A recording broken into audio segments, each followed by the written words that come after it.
Welcome to sociology classes. मैं हूं आपका दोस्त, आपका गाइड शिवू। आज हम एक आसान सा लेकिन बहुत इंपॉर्टेंट एक टॉपिक को डिस्कस करेंगे। आज हमारा डिस्कशन का टॉपिक है आइडेंटिटी, यानी कि पहचान। हम सभी हमारे सोसाइटी का हिस्सा होते हैं, हमारा खुद का एक पहचान होता है और इसके रिगार्डिंग हमारे आसपास के जो लोग हैं उनमें से कौन से सही है कौन से गलत है, इस तरीके का भी हम एक पहचान रखते हैं। यानी कि आइडेंटिटी को लेकर हमारे बीच में एक कॉन्शियसनेस बिल्ड होती रहती है। तो ये जो आइडेंटिटी है ये कॉन्टिन्यूअस एक प्रोसेस होता है और इसको समझना हमारे सोशियोलॉजिकल या फिर सोशल साइंसेस के पॉइंट ऑफ व्यू से बहुत इंपॉर्टेंट है।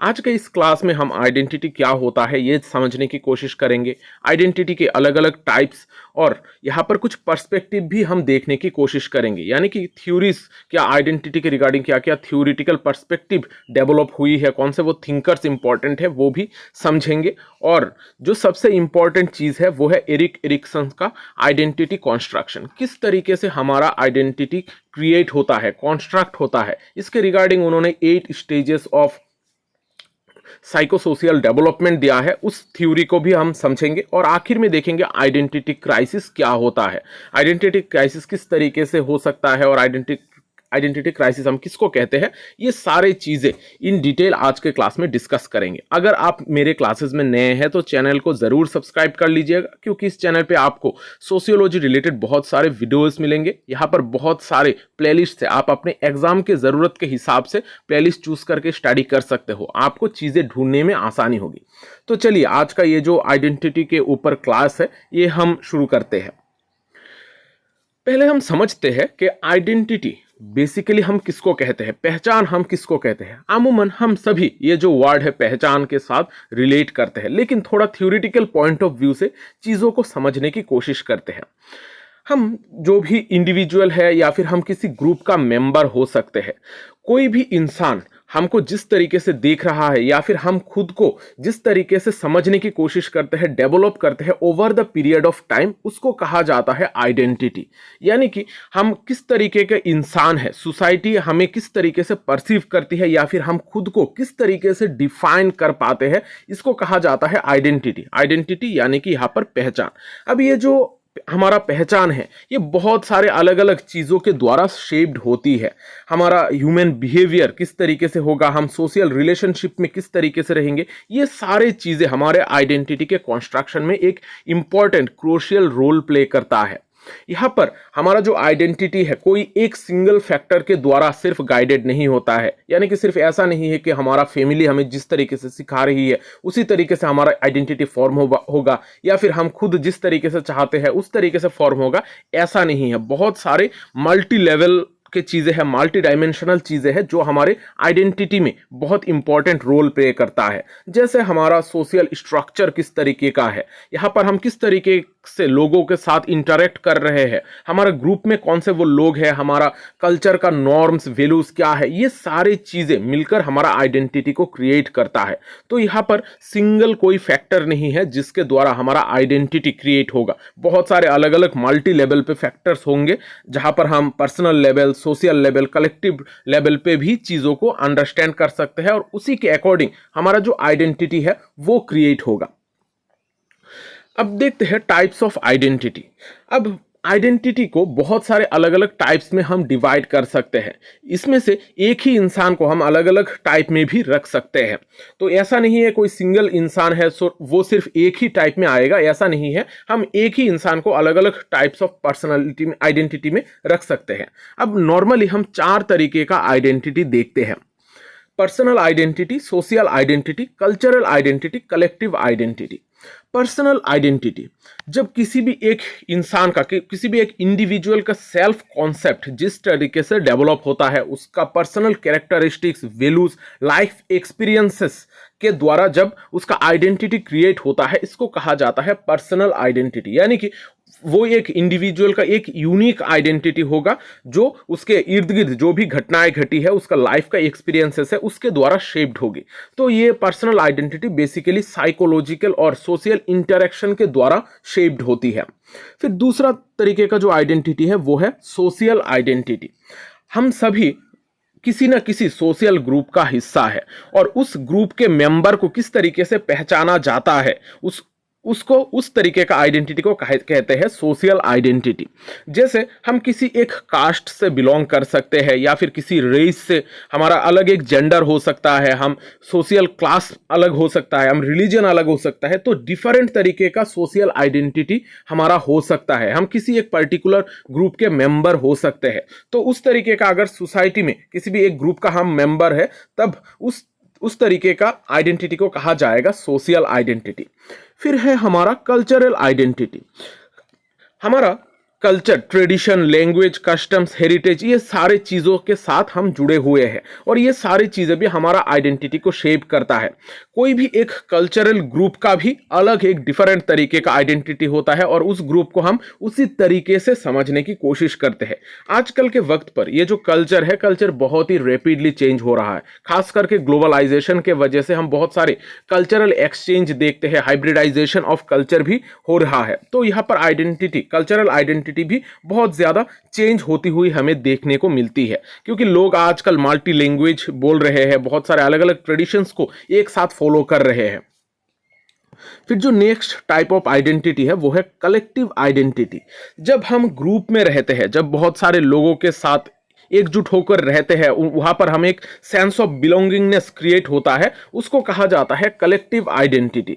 अब कलेक्टिव आइडेंटिटी जैसे हमारा नेशनल आइडेंटिटी हो गया, हम किस देश में रह रहे हैं, हमारा वो नेशनल आइडेंटिटी, हम किस एथनिक ग्रुप से बिलोंग कर रहे हैं, वो हो जाएगा हमारा एथनिक आइडेंटिटी। इस तरीके से हम अलग अलग कलेक्टिव एक ग्रुप में बिलोंग कर सकते हैं और उसी के अकॉर्डिंग भी हमें पहचाना जा सकता है। जैसे हम इंडियन है तो हमें लोग इंडियन बुलाएंगे।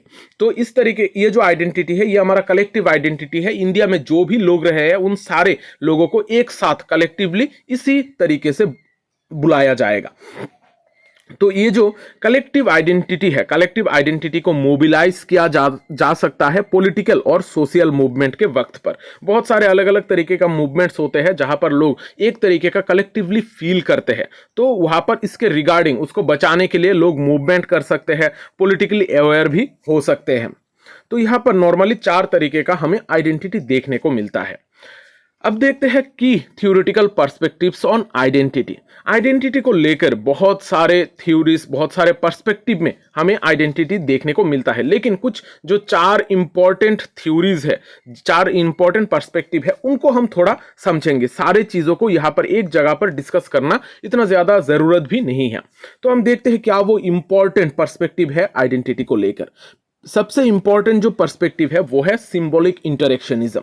सिंबॉलिक इंटरेक्शनिज्म में आइडेंटिटी को बुलाया जाता है कि आइडेंटिटी बेसिकली कॉन्स्ट्रक्ट होता है सोशल इंटरेक्शन के द्वारा।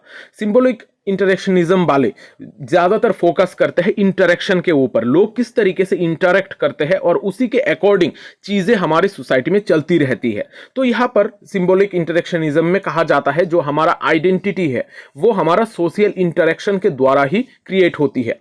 यहाँ पर कुछ इंपॉर्टेंट थ्योरीज हम सिंबॉलिक इंटरेक्शनिज्म में देख सकते हैं, जैसे कि looking glass self. Looking glass self का थ्योरी दिया था C.H. कूली ने। यहाँ पर हमारा जो बिहेवियर है, हमारा जो सेल्फ आइडेंटिटी है, वो लोग किस तरीके से हमें परसीव कर रहे हैं, लोग हमें किस तरीके से देख रहे हैं, उसके द्वारा क्रिएट होती है, उसके द्वारा शेप होती है, ये C.H. कूली ने बताया है।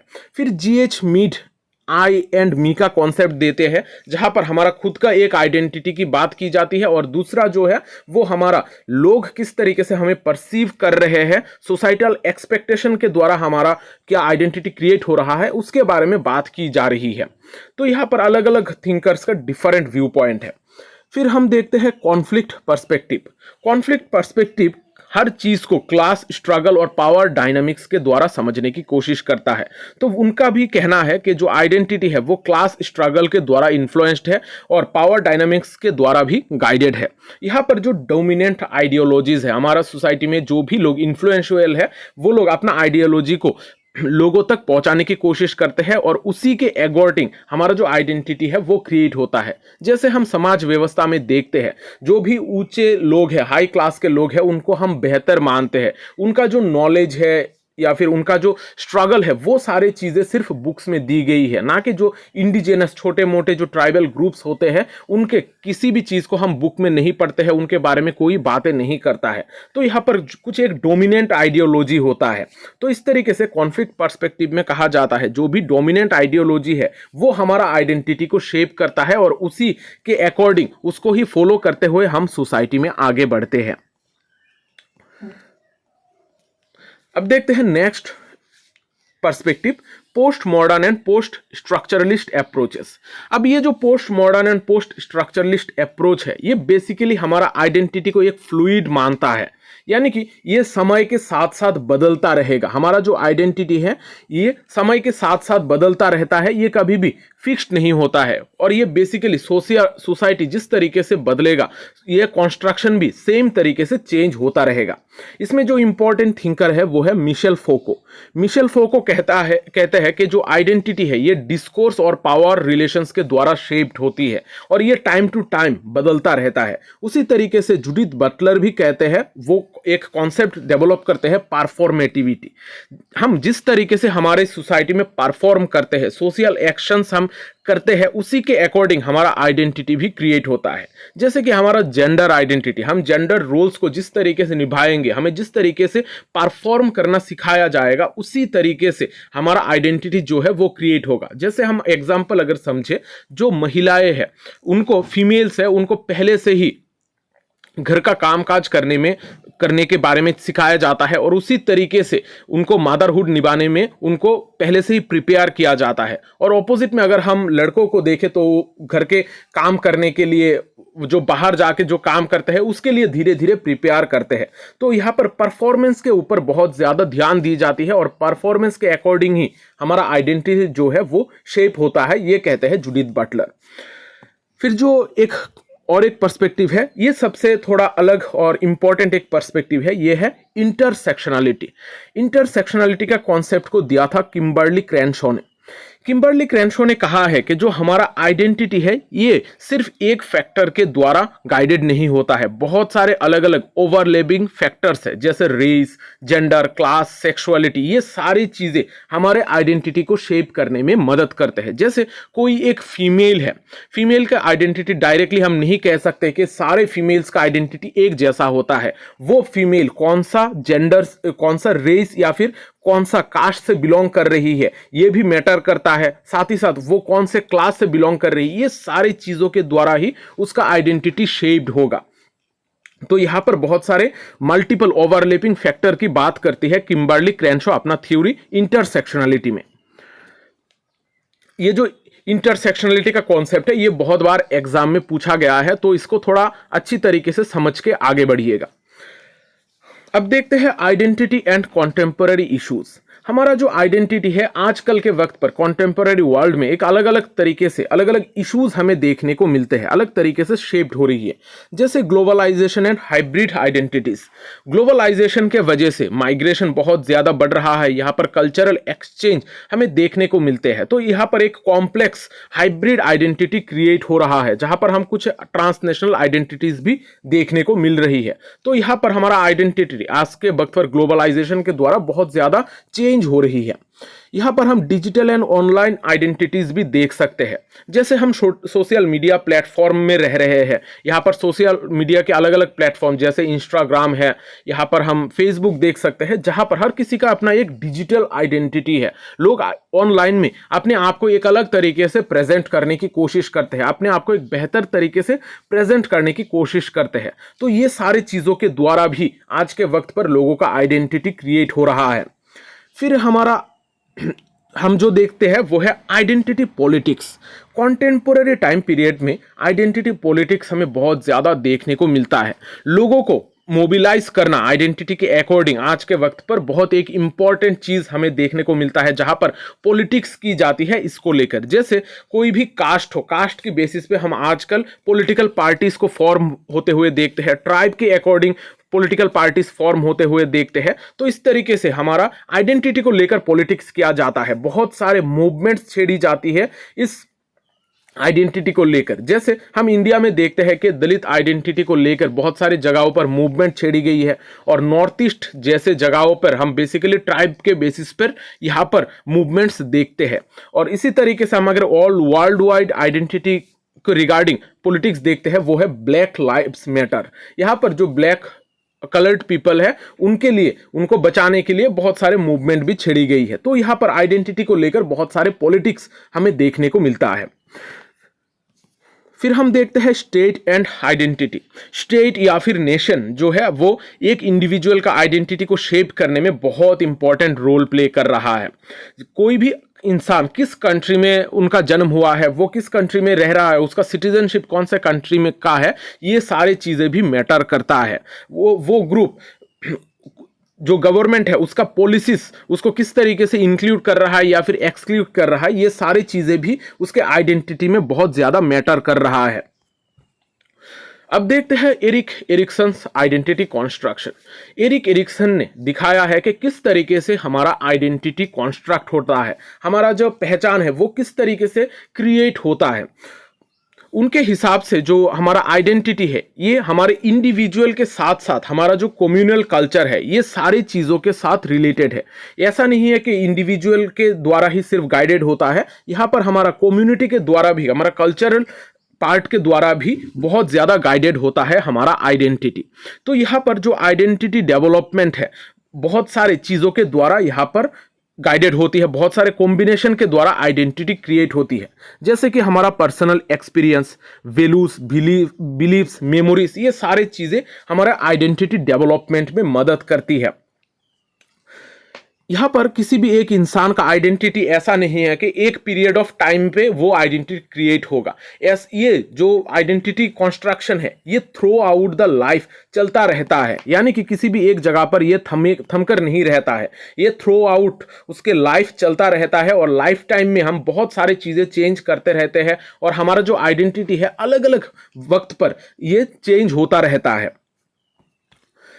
अब एरिक्सन ने 8 स्टेजेस ऑफ साइकोसोशियल डेवलपमेंट की बात की है कि हमारा जो लाइफ है, हमारा जो चीज़ें है, हमारा जो आइडेंटिटी है ये थ्रू आउट द लाइफ हमें 8 स्टेजेस में हम इनको डेवलप होता है। उसके रिगार्डिंग उन्होंने साइकोसोशियल डेवलपमेंट के 8 स्टेजेस दिए हैं, जहां पर जन्म से लेकर मृत्यु तक हम कब कौन सी चीज़ सीखते हैं, किस तरीके से हमारा आइडेंटिटी कॉन्स्ट्रक्ट होता है, इसके बारे में उन्होंने बात किया था। अब ये जो 8 स्टेजेस है, ये 8 स्टेजेस में एरिक्सन कहते हैं कि वहां पर हर स्टेज में कॉन्फ्लिक्ट हमें देखने को मिलता है। 2 ऑपोजिंग स्टेट्स होंगे या फिर 2 ऑपोजिंग ऐसे फीचर्स होंगे जिसके बीच में, जिसके द्वारा ही गाइडेड होकर किसी भी एक इंसान का पर्सनैलिटी डेवलप होगा। यहाँ पर जब ये जो कॉन्फ्लिक्ट है कि कॉन्फ्लिक्ट को अगर हम रिजॉल्व कर पाए तो बहुत सारे हमें पॉजिटिव चीज़ें मिल सकती है। अगर ये जो कॉन्फ्लिक्ट है इसको अगर हम रिजॉल्व नहीं कर पाए, अगर फेल हो गए इसको रिजॉल्व करने में, तो बहुत सारे अलग अलग आउटकम जैसे मिसट्रस्ट, गिल्ट, रोल कन्फ्यूजन, ये सारी चीज़ें भी हमें देखने को मिल सकती है। तो यहाँ पर जो सबसे इंपॉर्टेंट चीज़ है, ये 8 जो स्टेजेस की बात की है एरिक्सन ने, यहाँ पर हर स्टेज में 2 ऑपोजिंग एलिमेंट के बीच में हमें कॉन्फ्लिक्ट देखने को मिलता है। ये कॉन्फ्लिक्ट अगर रिजॉल्व होगा तो आइडेंटिटी अलग तरीके से डेवलप होगा, और अगर ये कॉन्फ्लिक्ट रिजॉल्व नहीं हुआ तो हमें अलग तरीके का एक आइडेंटिटी का फॉर्मेशन देखने को मिलेगा। तो अब एक एक करके देखते हैं ये 8 स्टेजेस क्या क्या है। Infancy, early childhood, play stage, school age, adolescence, early adulthood, middle age, old age, ये 8 स्टेजेस की उन्होंने बात की थी। उनके हिसाब से किसी भी इंसान का पर्सनालिटी या फिर आइडेंटिटी हर स्टेज में अलग अलग तरीके से डेवलप होता है। यहाँ पर जो कॉन्फ्लिक्ट की बात की गई है, ये कॉन्फ्लिक्ट का जो पोर्शन है ये बहुत इंपॉर्टेंट है। उन्होंने हर स्टेज में 2 अलग अलग चीज़ों के बीच में कॉन्फ्लिक्ट की बात की थी।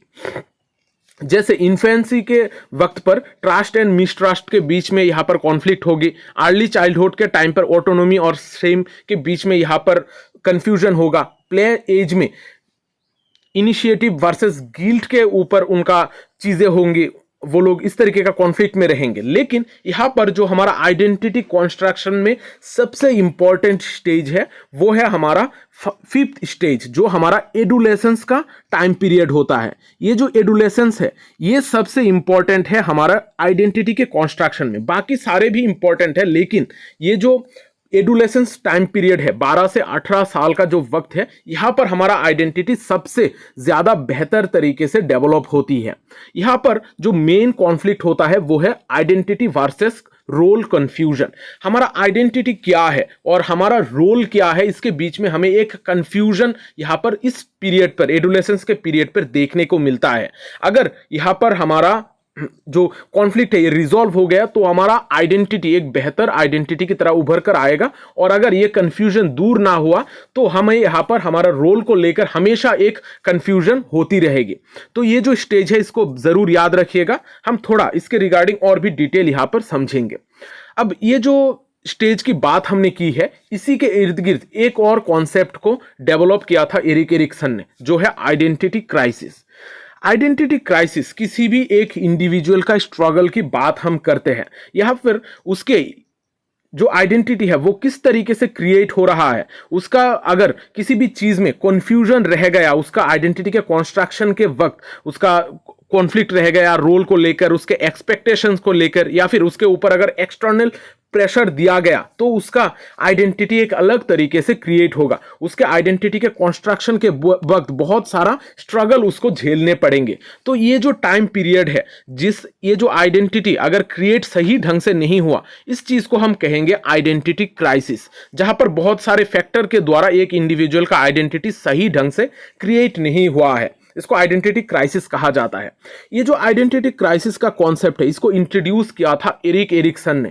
अपना जो थ्योरी है साइकोसोशियल थ्योरी, यहां पर उन्होंने डेवलप किया था, और जो हमारा स्टेज था, एडोलेसेंस का स्टेज था, वहां पर ये आइडेंटिटी क्राइसिस हमें देखने को मिलता है। अब उस वक्त पर क्या होता है, हमारा आइडेंटिटी और रोल के बीच में हमें बहुत ज्यादा कंफ्यूजन देखने को मिलता है। हम किस तरीके का रोल प्ले करेंगे, अगर सही ढंग से उस टाइम पर हमारा आइडेंटिटी क्रिएट नहीं हुआ तो हम हमेशा एक कंफ्यूजन में रहेंगे कि हमारा समाज में हमारा क्या रोल है, हम किस तरीके से का रोल अदा करेंगे। तो ये जो आइडेंटिटी क्राइसिस है, इसके बहुत सारे अलग अलग तरीके का रीजंस हो सकते हैं, जैसे सोशल चेंज। यहां पर मॉडर्नाइजेशन के वजह से बहुत सारी चीजें रेपिडली चेंज हो रही है, जैसे ट्रेडिशनल आइडेंटिटीज आजकल बहुत ही खतरे में आ रही है। तो कोई भी एक बच्चा जो होगा वो अपने अकॉर्डिंग वो कौन सी चीज को फॉलो करेगा, वो मॉडर्नाइजेशन का ट्रेंड को फॉलो करेगा या फिर ट्रेडिशनल चीजों को फॉलो करेगा, उसके बीच में उसको हमेशा कंफ्यूजन लगी रहती है। फिर कल्चरल कॉन्फ्लिक्ट भी हमें देखने को मिलता है। यहाँ पर मॉडर्न एंड ट्रेडिशनल वैल्यूज के बीच में कॉन्फ्लिक्ट होता है, और इसके बीच में हम कौन सा चूज करेंगे, इसमें भी हमें कंफ्यूजन होता है। फिर मार्जिनलाइजेशन एंड डिस्क्रिमिनेशन भी हम देख सकते हैं। जो भी ऑप्रेस्ड ग्रुप्स है, मार्जिनलाइज्ड ग्रुप्स है, जैसे दलित, वोमेन, LGBTQ, ये सारे लोग बहुत सारे आइडेंटिटी स्ट्रगल से जूझते हैं, क्योंकि ये लोग ऑप्रेस्ड ग्रुप से बिलोंग करते हैं, इनको सारे सुविधाएं नहीं मिलते हैं। यहाँ पर सोसाइटी इनको हमेशा एक्सक्लूड करके रखने की कोशिश करता है। तो इस वजह से उनका आइडेंटिटी में हमें क्राइसिस देखने को मिलता है। आइडेंटिटी क्रिएट होने के वक्त उनके बीच में एक कंफ्यूजन होता है। इसके अलावा भी टेक्नोलॉजिकल इंपैक्ट हमें देखने को मिलता है। आजकल ये सोशल मीडिया का जमाना है। यहाँ पर जो सोशल मीडिया में हमें दिखाया जा रहा है, लोगों का लाइफस्टाइल, लोग किस तरीके से रह रहे हैं, ये सारी चीजें हमारे ऊपर एक एक्सटर्नल प्रेशर क्रिएट कर रहा है। इसके वजह से हमारा जो आइडेंटिटी है वो ओरिजिनल फॉर्म में क्रिएट ना होकर एक अनरियलिस्टिक आइडेंटिटी क्रिएट हो रहा है। तो इस अनरियलिस्टिक आइडेंटिटी के वजह से हमारा जो आइडेंटिटी है, नॉर्मल जो आइडेंटिटी है, इसमें हमें क्राइसिस देखने को मिलता है। तो बहुत सारे अलग अलग तरीके का रीजंस हम देखते हैं आइडेंटिटी क्राइसिस के रिगार्डिंग, और इसको रिजॉल्व करने का भी बहुत सारे अलग अलग चीजें हैं। तो यहां पर हमने आज आइडेंटिटी के रिगार्डिंग बहुत सारे कॉन्सेप्ट को समझने की कोशिश की है। आशा करता हूं मैंने जो भी चीजें समझाई है, सारी चीजें आप लोगों को समझ में आ गई है, और ये जो क्लासेस है इससे आप लोगों को मदद मिल रही है। अगर मेरे क्लासेस आपको हेल्पफुल लग रहे हैं तो कमेंट करके जरूर बताइएगा, और ये जो वीडियो है इसको लाइक और शेयर भी जरूर कर दीजिएगा, क्योंकि शेयरिंग इज केयरिंग। और ये जो टेलीग्राम चैनल है मेरा, ये टेलीग्राम चैनल अगर आपने अभी तक ज्वाइन नहीं किया है, इसको भी ज्वाइन कर लीजिएगा। अगर आपको कोई कंफ्यूजन है, डाउट है, तो आप लोग मुझसे टेलीग्राम में डायरेक्टली कांटेक्ट कर सकते हो, वहां पर मुझसे पूछ सकते हो। तो मिलते हैं अगले सेशन में, तब तक अच्छे रहिए, स्वस्थ रहिए और लोगों में प्यार बांटते रहिए। जय हिंद।